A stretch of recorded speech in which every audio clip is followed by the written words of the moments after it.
If you're watching the news and seeing what's happening with the LA wildfires, the hurricanes going wild this year on the East Coast, or one of the many crises that have arrived since 2020, you're probably wanting to prepare for homelessness in some way. In today's video, I'm going to share my wisdom from 25 years of chronic homelessness to help you get ready for the possibility of being homeless. So join me as I take on the challenge of navigating the complexities of avoiding homelessness and share what you really need to know to stay safe. In today's video, we're going to talk about the current threats that could make you homeless and then the possible solutions in your tool bag to help you avoid being homeless. Homelessness is often seen as a distant threat, something that happens to other people, not us. But the truth is, it can happen to anyone, regardless of their background or current living situation. One unexpected event, one mishap, and suddenly you're facing the very real possibility of being on the streets. We often take our homes for granted, assuming that we'll always have a roof over our heads and a place to call our own. But the reality is that life is unpredictable and things can change in an instant. It's easy to think that homelessness only happens to certain types of people, but the truth is that it can affect anyone. No matter how stable your life may seem, an unexpected crisis can completely upend your world. So today we're going to talk about how to prepare for a potential homeless situation. Because the truth is, it's better to be prepared than to be caught off guard. Homelessness can happen for a variety of reasons. Sometimes it's due to economic factors like a job loss or natural disasters like the LA wildfires. Other times it's the result of a personal crisis like a divorce or the loss of a loved one. And sometimes it's simply a matter of bad luck, being in the wrong place at the wrong time. Economic factors are some of the most common causes of homelessness. Job loss is a major contributor to homelessness, especially when it's accompanied by the lack of savings or a poor support network. And it's not just low-income workers who are at risk. Even professionals find themselves struggling to make ends meet after a job loss. Natural disasters have become more and more common, leading to an increase in homelessness. Natural disasters have been happening for a very long time, but the gross incompetence we've seen from organizations like FEMA in North Carolina and the LA wildfires has unnecessarily contributed to the increase of homelessness. Increasing domestic crises can also lead to homelessness, especially when they're in your own town. Since 2020, we've had the summer of protests, the anti-mask protests, J6, and the ever-increasing domestic terrorism through public shootings.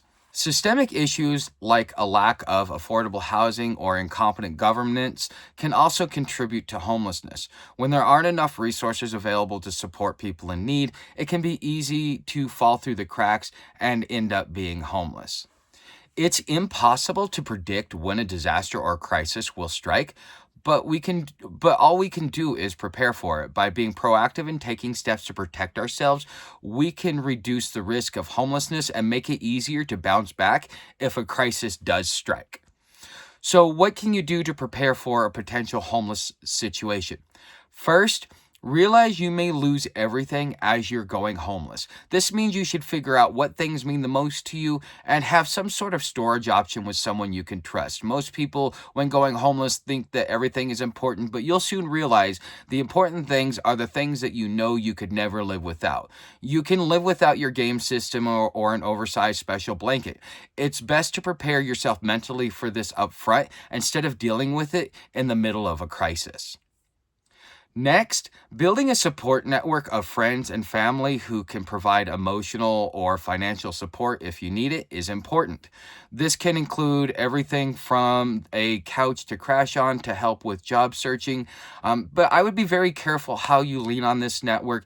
As you're becoming homeless, the average person uses all of their network up, but a seasoned homeless person will tell you that the network is more important after you rebuild than it is before you become homeless.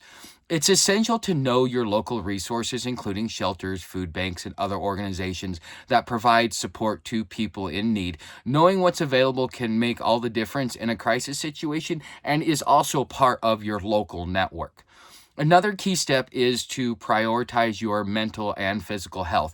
This can This can include anything from exercise and healthy eating to therapy and stress management techniques. Without your health in order, it could be even worse of an outcome. If you don't build stamina, there might be a critical moment and you can't follow through. Since 2020, the digital economy has surged in popularity, giving new opportunities to those who were willing to work for it. As the available jobs dwindle, and it looks like 2008 all over again with 15 people applying for the same job, the digital economy is the solution. But it may only be a temporary solution unless you can build, design, or maintain the AI infrastructure. Although the digital economy will be the economy of the future, it will also have some big issues dealing with the competition of AI. Just remember, there's something to the human being that will always allow us to go out and be more unique. We are a little bit more special than that because we have more autonomy. We are designed by something way more intelligent. So we'll always have something better to offer. And so the human touch will still be valuable in the future through the digital economy. And that will be where you get to build your overall digital infrastructure or digital footprint as you get into the digital economy, as AI becomes more and more prevalent. So finally, it's also important to stay informed about local issues that could affect your housing solutions, like changes to rent control laws or the availability of affordable housing. Having a plan in place can make all of the difference in a crisis situation. By knowing what to do and where to turn, you can reduce your risk of homelessness and make it easier to get back on your feet if disaster does strike. So to recap, the key strategies for preparing for a potential homeless situation include creating an alternative source of income, building a support network, knowing local resources, prioritizing your mental and physical health, and staying informed about local issues. Remember, preparedness is key. By being proactive and taking steps to protect ourselves, we can reduce the risk of homelessness and make it easier to bounce back if a crisis does strike. Thanks for watching, and don't forget to share your own strategies or experiences related to homelessness in the comments below.